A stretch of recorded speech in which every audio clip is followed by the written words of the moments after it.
हिडिंबा एक शक्तिशाली राक्षसी थी। वो हिडिंब की बहन थी। वो अपने कबीले के साथ जंगल में रहती थी। हिडिंबा अपनी ताकत के लिए जानी जाती थी। वो अपनी जादुई शक्तियों के लिए भी प्रसिद्ध थी। हिडिंबा एक भयानक योद्धा थी। वो अपने भाई के प्रति वफादार थी। वो अपने जंगल के घर की रक्षा करते थे। बहुत से लोग उनसे डरते थे। हिडिंबा महाभारत की एक महत्वपूर्ण पात्र है। उनकी कहानी प्यार की कहानी है। ये बलिदान की भी कहानी है।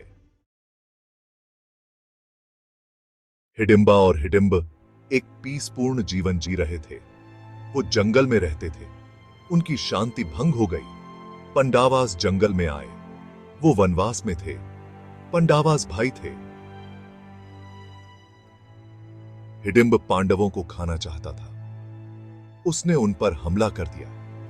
भीम पांडवास भाइयों में से एक थे। भीम बहुत बलवान था।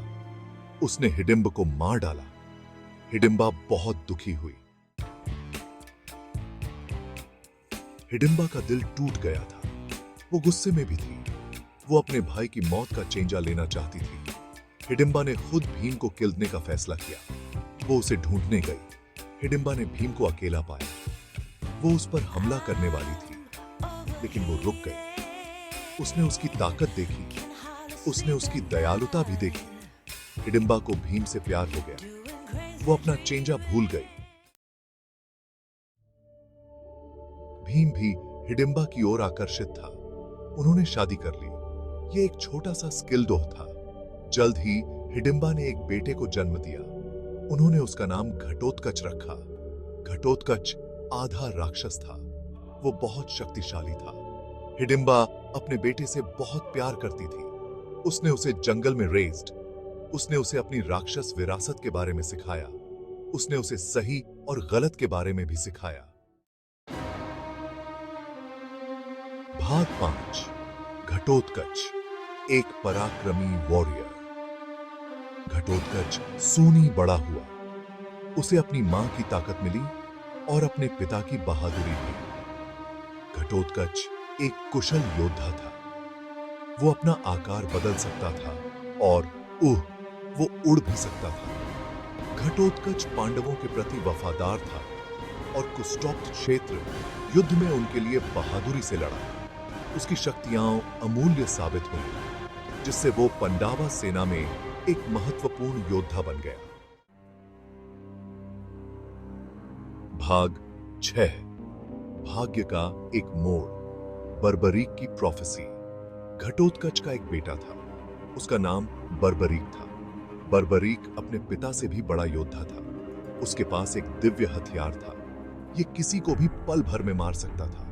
बर्बरीक ने अपनी मां से वादा किया था, वो कमजोर सेना की तरफ से लड़ेगा। इस बात ने कृष्ण को चिंतित कर दिया। वो जानता था कि यह विनाशकारी होगा। कृष्ण ने बर्बरीक को चकमा दिया। उसने उसे युद्ध में लड़ने से रोक दिया। भाग 7। घटोत्कच का रात। प्रलयकारी शक्ति।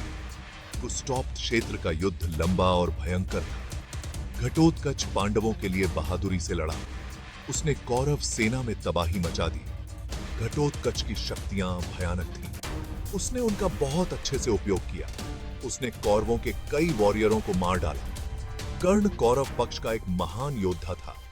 वो अपने दिव्य हथियार का उपयोग करने के लिए मजबूर हो गया। वो इसे बचाकर रखे हुए था। उसने इसका इस्तेमाल घटोत्कच पर किया। घटोत्कच किल्दा गया। घटोत्कच किल्दा की तेनीस ही थी। भाग 8। एक मां का बलिदान। हिडिंबा का ब्रोकना हुआ हार्ट।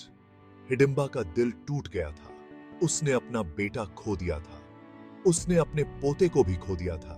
वो जानती थी कि ये एक बड़ी योजना का हिस्सा था।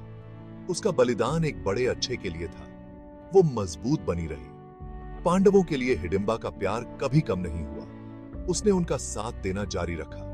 वो जानती थी कि वो विन, उसकी ताकत एक प्रेरणा थी।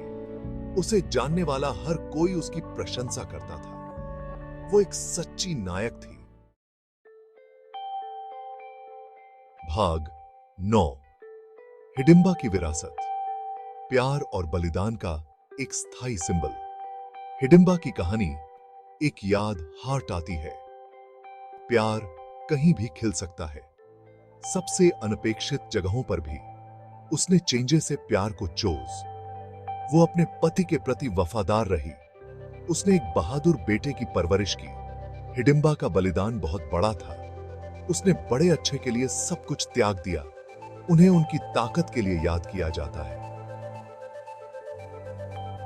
उन्हें उनके प्यार के लिए भी याद किया जाता है। हिडिंबा की कहानी प्रेरित करती रहती है।